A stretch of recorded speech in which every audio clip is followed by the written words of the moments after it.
if you were conducting the search and the interviews for the next offensive coordinator, in addition to simply looking for productivity and the obvious offensive numbers that you wouldn't want to see at the previous stop, what would be your factors in your decision? I mean, player development for one. That has to be because, we're seeing lots of guys not be developed across the roster. So you have to be able to develop your players, especially at the position that you coach. Brett Lashley, look, you look at the quarterbacks, everybody got better. I need that at a minimum, and you have to have whatever your mentality is, whatever your viewpoint is, it has to be crystal clear. So you can't be, okay, well, I'm going to try this or try to be this person or try to be this team. And okay, that didn't work. I'm going to have a wholesale change. And that didn't work. I'm going to have a wholesale change. I'm just going to really kind of go with the wind, right? It's kind of like Manny Diaz as head coach. Remember when he went 0-4 after the bye week in his first 4 games after a bye? He said every time, we're trying something completely new and different this bye week. Completely new and different this bye week because what we did obviously didn't work. You can't have those massive swings, right? It has to be change within your paradigm at a minimum. But you have to have a clear thought and process on how this is going to work and what you're going to try to do. And honestly, I need somebody who's going to be a jerk. I don't need to be nice. I don't need to give away downs to the opposing defense. When I played basketball, I had a coach, and he always wanted us to have a very sound offense, right? We ran like flex on offense. We ran sets. So, we ran flex sometimes, we ran sets, but it wasn't always just, wheeling and dealing and running and gunning. But if you sat there and you dribbled and waited for the defense to come to you, know that you're going to run. Because why are we waiting for the defense? We're supposed to go score. But it's a half-court situation, coach, and I call a half-court play. If there's nobody there, go. And I need that same thing because sometimes on offense with this football team, it seems like we're waiting for the defense to get set. We're waiting for them to present the biggest challenge and then try to go through that. If they're out of position, hit it over the top, bro. You know what I mean? Let's go. And these referees, too, need to stop curtailing Miami's tempo because that has kept us from somewhat of our talking about. Because if the center judge is standing over the ball, clearly we can't snap it, right? But if we don't sub, move. And I need to see that kind of a thing. I want to see that. And it doesn't have to be 112 plays a game. It doesn't have to be that breakneck speed. But what I don't want to see is us waiting for the defense and then trying to react to that kind of a thing. I don't want to sit there and have my point guard dribbling the ball. Okay, wait, they're going to switch in the post and the point guard's going to come back. Now I can run Ohio too. And then, now I can run Michigan or UCLA or whatever motion offense because now everybody's where they're supposed to be. If they're not where they're supposed to be, that's their damn business. And if they're not where they're supposed to be, we're going to go score. And that mentality or that central focus, it needs to be there. And it needs to be fun because I think that fun, well, honestly, if we score points, it's going to be fun. And it could be throwing the ball all over the park, and you're going to want to throw the ball a lot because we're going to talk about Tyler Van Dyke in a little bit. That's a guy you want to have throw the ball. Like, trust me. And also, if you have the ability to run the ball, those are body blows.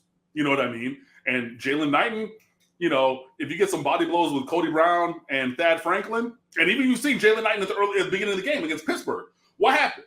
Up the middle, gone. They still haven't touched him. 40 yards, boom. You can hit those. But whatever it is, it needs to be it needs to be clear and it needs to work. That's for me. And if it fits with the overall paradigm, again, success can look a lot of different ways. You can have run heavy spread, you can have pass heavy spread, whatever. It can look a lot of different ways. So I'm not tied into one specific paradigm, but I need somebody who's clear in that and knows what they're doing and can elevate this talent to levels of success like we've seen. Obviously, the more complex you get on offense, or more sophisticated might be the better word, then the more pressure you put on the defense. Now you have to make sure that your players and your unit is capable of pulling it off, of executing. But once you get to that level of confidence that you believe you can, there are so many different factors that weigh into the advantage of running a tempo offense. Number one, you wear out the defense physically, both in the moment on that series, but also the long-term effects throughout the game. Number two, the more offensive plays that you run, the more opportunities to gain yardage and score. Number three, just not giving that time, as you just succinctly put, to give the opposing coaching staff and the players on the field, the smarter players especially, time to process what you're doing. You give them less seconds to determine, okay, he's there, okay, I got a feel for what they're doing. And there's just a lot of obvious and then you also just have that, as you've pointed out many times, you instill in your unit the mindset that we attack. We're on the attack. We're not trying to kill every little second and wait to snap the ball because we want to drag out this drive. And no, we're on the attack. We're on the move. Yeah, a lot of advantages there.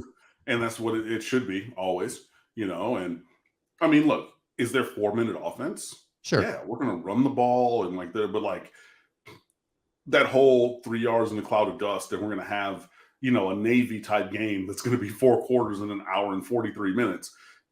I don't necessarily need that. You know what I mean? And we're not built for that. And Navy does that because they have constraints of roster construction. But yeah, we need to at least have that mentality of attack and also, pragmatism, because we're not going to go, if we get sacked on first down and run for 2 yards on third down or second down, we're not necessarily going to go tempo, tempo, tempo, all three of those. And I mean, it just fits with football. Get that first down of a drive and let's work. I don't necessarily want to be watching this particular game, but somebody pointed out to me, and I don't know if I'm going to be able to find it. I believe it was Air Force. Let me see if I can find the box score. They actually had a game this season. There it is. I found it. Air Force played UNLV last Saturday. They did not throw a pass. Yeah. I think that's so funny. I saw Palm Beach Gardens my first full year when I taught at Deerfield in the state championship game. Palm Beach Gardens with Matt Elam at running back and safety, or he kind of played that outside linebacker, safety in the box position. They ran the ball every single play of the game, save one play action 74-yard touchdown over the top. But literally every other, they didn't call a pass play. There was no scrambles. They called one pass and they ran the ball however many times. You can look up the box score on the Sun Sentinel or wherever. And they ended up, winning a state championship that way. But yeah, that's like a high school kind of a thing where you'll see something like that. But yeah, that did happen at the college level as well. And Air Force is a good team. They're 9-3, finished the season in a good conference, Mountain West Conference. They'll go to a decent bowl game. 69 rushes, 511 yards, 7.4 yards per carry, no passes, and win the game 48-14. That's just, I love statistical oddities. So, and that is one of them.